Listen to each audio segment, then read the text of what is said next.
Hello everyone, welcome to Downtown Tailoring. In today's video, I'm gonna show you how to take in when you have a godet and then replace the godet. So let's go. If you like this video, please give it a like and subscribe.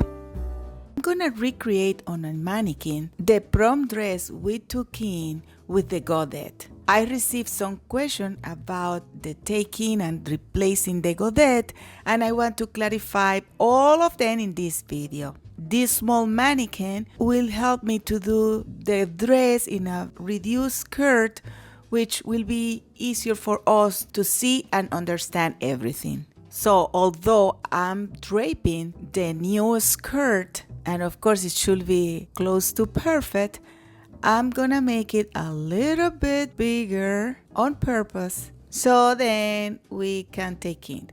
But I'm doing everything exactly as I will do it if it were a grown-up mannequin, and I have to do all the step-by-step to do my patterns and everything.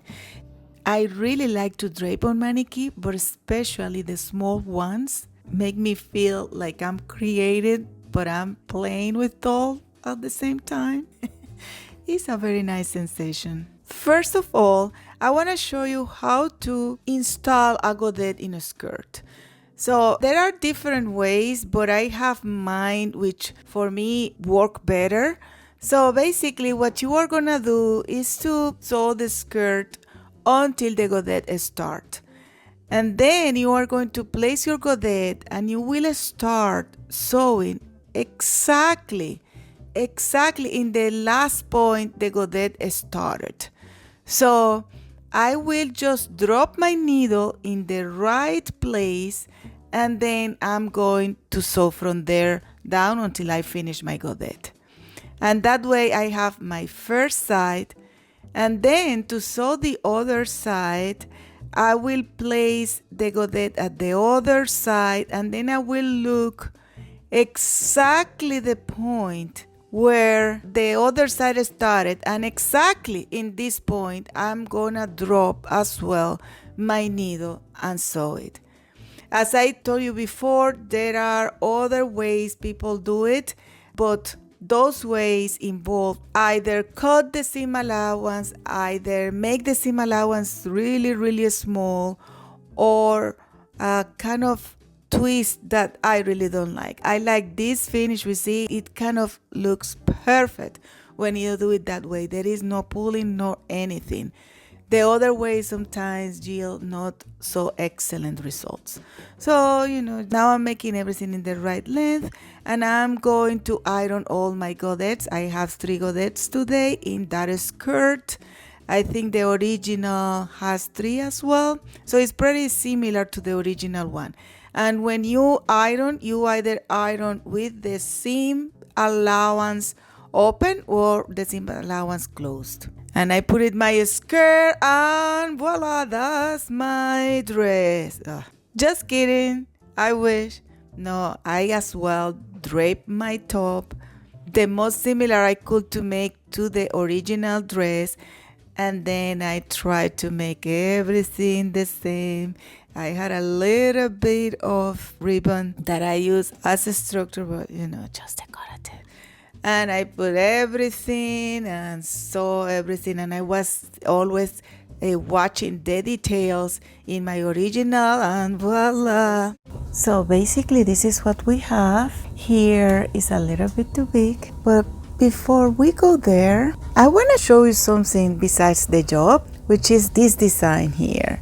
It's pretty smart. This is the strap. The straps comes here like that, and then they go from there and there, and that allows the dress to do whatever you want. Like, sorry, I didn't have enough strap. But let me show you something. Look, you can say, okay, let me just lower the dress or push it out. Because of this design, it will fit so well. Let's work with the skirt, which is our job. So basically, the skirt was very big, and I had some question like, let's say this is the zipper and it's closed here. I could have taken here But why I didn't do it? Look at that. Look, the dress came until here, which is the waist. So if I take in, I needed like a to kind of take in here as well in the sides. And because it's this kind of dress like that, you don't want to make this one goes to the front, you want that goes to the back. Another reason was, while here had a godet and the zipper, to avoid the zipper, let's say, here in this side I had two godets, not just one. So I said, okay, I will just work here and I will just pin it. So let me show you how I pin it. I pretty much came like that, and because the material was so flexible, it was a combination of net and lace, I pulled the material at the back like that, and here where the godet is, here I had to take in like that too. And if you see this at the front, now the dress will be pretty much all good. Let's work and I will tell you how I did that, okay? The first thing I'm doing is marking my pins for the waist, just because if it has zipper, you have to mark it before zipping out. That's very important. Of course, we don't have zipper, but in real life.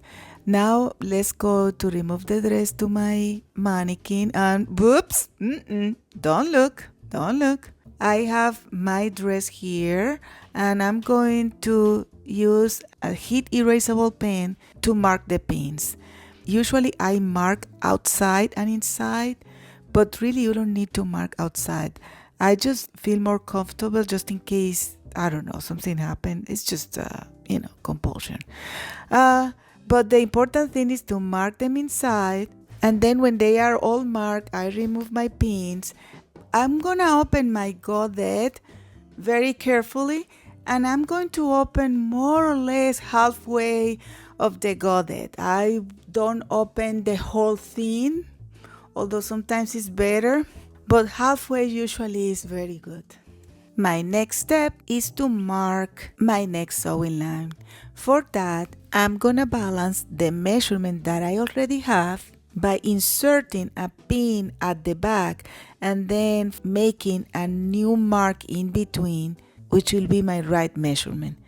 I will project as well the measurement where I need to stop my center sewing line, and then I will trace my new sewing line. Remember that I left at the top a little bit without sewing because of the zipper, I'm going back to my sewing machine and I will sew this new center back. And as you can see, it's a balanced measurement. I'm using another thread color so you can see what I'm doing. I open my original seam and I'm going to my ironing board to iron just to make everything nicer.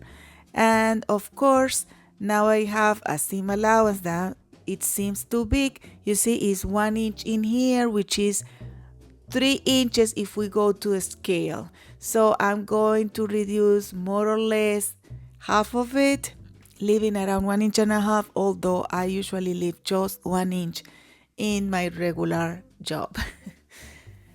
So this is what I have until now. I already took in the center, and as I said, now the sides will shift a little bit at the back, but that's okay.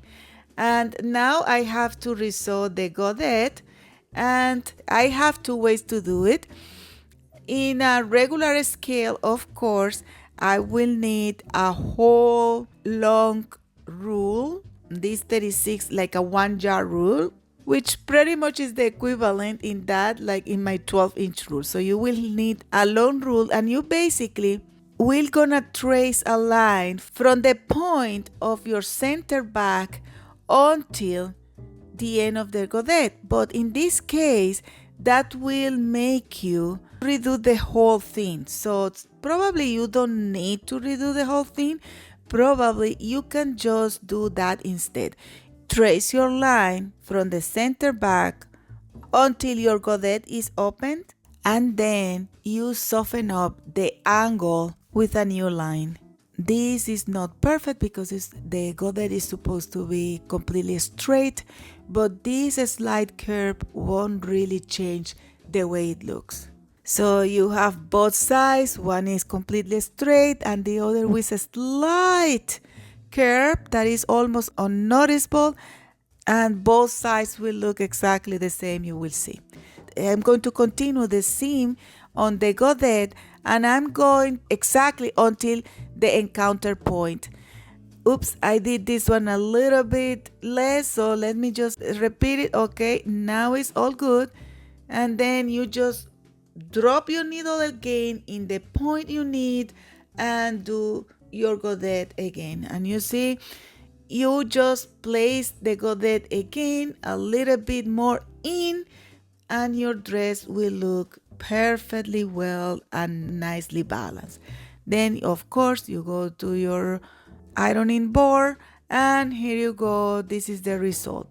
So as you can see, the before and after, they look pretty much the same, but one fit, the other doesn't. I will keep playing with this dress by adding a little bit of horsehair at the hem, and I probably don't like the looks. It's just that this material is a little bit stiff and I think it looks better without it. But just tell me, how do you like it more? If you find this video useful, please give us a like and don't forget to subscribe, share, comment. Bye!